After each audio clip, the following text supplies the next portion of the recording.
Pour utiliser le français comme langue principale, appuyez sur la touche Entrée.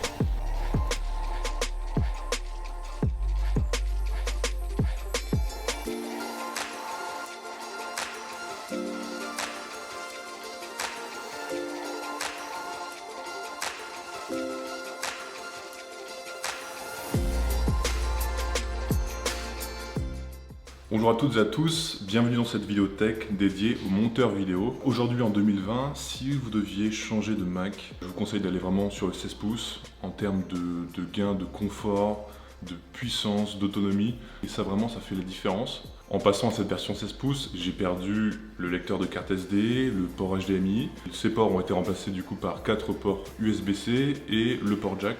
Alors est-ce que 4 ports USB-C c'est un peu trop juste aujourd'hui encore avec le manque d'appareils qui sont encore en micro USB vers de l'USB-A. Je pense que c'est une bonne transition. Avec mon Sony A7 III, mon Ronin S, j'ai pas besoin d'avoir de l'USB-A, tout se passe en USB-C. Le seul souci que j'ai pas voulu acheter de dock, j'ai acheté des adaptateurs OK, donc de l'USB-A à l'USB-C qui me font cette compatibilité. Et je pense que c'est une bonne transition, une bonne adaptation pour réduire déjà la taille du boîtier en fait du Mac et pour être prêt quand tous les appareils seront en USB-C. Donc ça va arriver, les Sony, les hybrides, les stabilisateurs comme celui que j'ai, le Ronin S, est en USB-C, l'iPad Pro est en USB-C, l'iPhone peut-être de cette année sera en USB-C, donc tout va passer en USB-C et ce MacBook Pro 16 pouces est déjà prêt pour l'USB-C.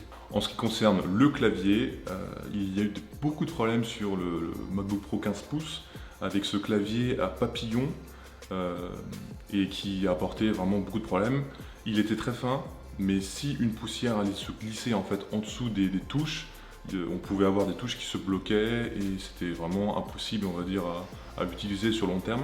Donc avec le 16 pouces, on revient en arrière, on reprend le clavier à ciseaux, ce qui apporte un peu plus de largeur en fait, un confort tout aussi agréable et moins de problèmes sur le long terme.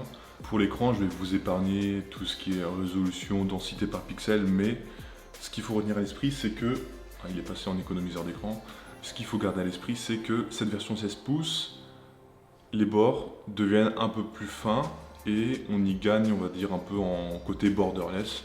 Donc c'est plus agréable à l'utilisation au quotidien.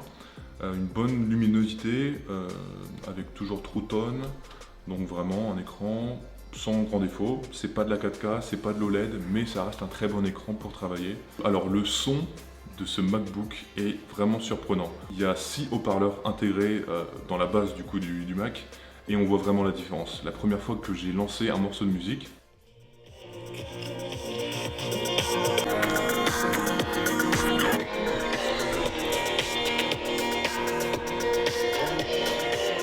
voilà, une bonne surprise. C'est pas vraiment quelque chose que j'attendais, mais c'est toujours un bon point à prendre quand on veut regarder des vidéos ou quand on veut faire du montage vidéo sans casque, quand on est chez nous.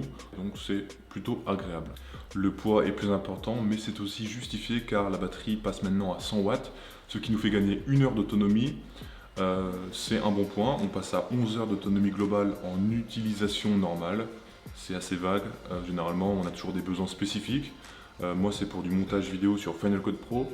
Donc, quand je suis vraiment en montage, en session, je n'utilise pas, à part si je suis dans un café, même dans un café, je branche tout le temps mon Mac sur une prise secteur, ce qui m'évite d'user des cycles de batterie inutilement et d'avoir toujours l'énergie qui est prise sur le secteur et non sur la batterie interne du Mac. Voilà, petite astuce. Et du coup, je vais vous présenter ma configuration que j'ai réalisée sur le site d'Apple pour vraiment vous aiguiller sur ce qu'il faut choisir en termes de processeur, de carte graphique, d'espace de stockage également et de mémoire vive de RAM.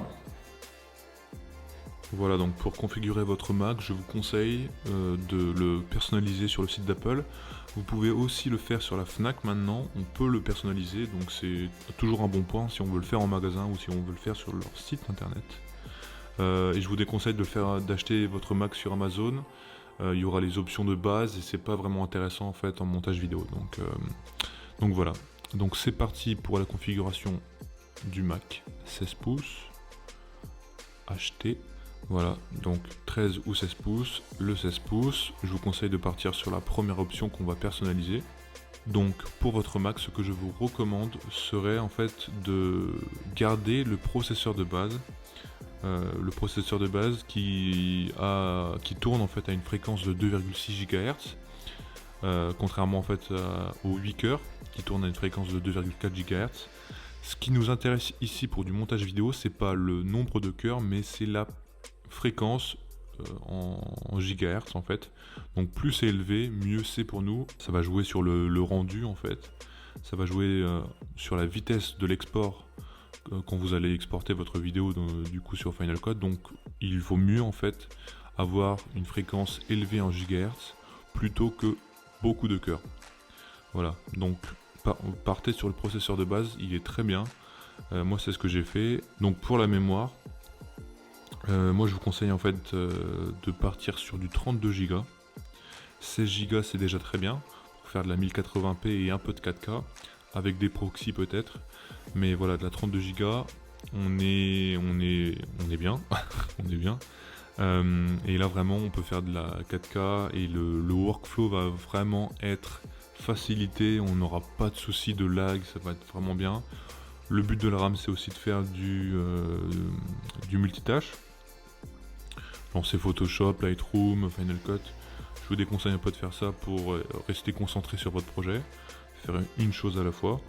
Mais voilà, avec 16 Go de RAM on peut faire de la 4K, 32 Go de RAM on peut faire de la 4K à 60 images par seconde, et au-delà en fait de 64 Go, pour moi ce sera pour éditer de la 8K, donc rester sur 32 Go c'est très très bien. Pour les graphismes, alors en fait ça va accélérer les tâches en fait du processeur. Donc si vous faites beaucoup de motion design, beaucoup de titres au sein de votre projet sur Final Cut Pro, le processeur va commencer le rendu, l'export, et ensuite les graphismes vont épauler, en fait, vont venir soutenir la vitesse de l'export. Donc de ce fait, je vous conseille en fait de prendre, l'option n'est pas très chère, donc je vous conseille de prendre la dernière carte graphique avec 8 Go de mémoire dédiée. Et pour le stockage, du coup, c'est un peu les goûts et les couleurs. Moi personnellement j'ai pris 1 Tera et ça permet d'avoir ses rushs filmés sur son ordi et de faire son projet sous Final Cut Pro sans avoir besoin de brancher un disque dur externe en SSD. Ça va permettre un peu d'avoir un peu de confort, on va dire, de travail sans avoir besoin tout le temps de brancher son SSD pour pouvoir travailler. C'est ce que je faisais avant parce que j'étais limité à 256 Go. Là on est à 512, c'est un peu mieux, mais vraiment pour être tranquille, je vous conseille 1 Tera. Voilà, vous pouvez faire 1, 2 voire 3 projets Final Cut Pro qui demandent un peu de ressources et un peu d'espace de stockage sans trop de soucis. Et ensuite, ben voilà, on est bon. La configuration est faite. Alors si je reviens en fait sur cette configuration, le plus important est de se concentrer sur le processeur. Donc dans cette situation, il n'y a pas besoin d'upgrader, de mettre à jour. Donc vous pouvez garder en fait le processeur de base. Ensuite, la carte graphique est importante. Donc en 2, vous pouvez prendre de la carte graphique. Si vous devez choisir en fait selon votre budget en fait les options. Le 1 processeur, vous prenez le processeur de base. En 2, la carte graphique, vous prenez la dernière carte graphique. L'option n'est pas très chère et ça vaut vraiment le coup. Ensuite, 32 Go de mémoire, ça me paraît être la bonne option.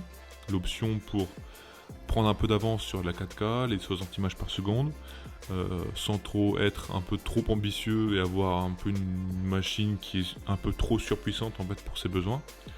Donc voilà, processeur, carte graphique, mémoire, RAM, et du coup après le stockage.